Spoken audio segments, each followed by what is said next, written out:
તેલીની થેલી સાધુ સંત તેલીની થાળી ઓહરીએ મેલાતી, દાદાજીની બે ધોતીમાં એક તો ઓછી થતી. આપણા ગામમાં બે તેલી નીકળતા, એક ડોહીમાં નીકળતા, એક ઓલો હાર્મોનિયમ વાળો બાપો નીકળતો અને એક દાદા મોટી ઉંમરના નીકળતા. એ તેલી એટલે મતલબ એને કંઈક નક્કી કર્યું હોય મને આટલું દે તો જ હું.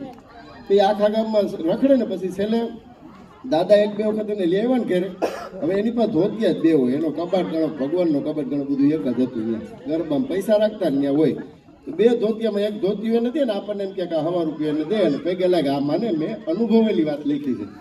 તો દાદાજીની બે ધોતીમાં એક તો ઓછી થતી એટલે ઘરે કોક આવ્યો છે એમને ન મોકલે, એને વસ્ત્રદાન કરવું જોઈએ અને પૈસાનું દાન કરવું જોઈએ. તો એ આપણે દઈએ ને તો એ દાદાજીની બે ધોતીમાં એક તો ઓછી થતી, 100 રૂપિયો હાથમાં મેલી મેલા પગમાં પડીએ, હાલને પાછા વળીએ અને બધાય પૈસા પાછા લઈને દેને મારા દાદા. 33 કરોડમાંથી હવે સાંભળો ને એકાદા, બધાયનું પૂરું થઈ જતું તો દાદાજીના ખડીએ હાલને પાછા વળીએ.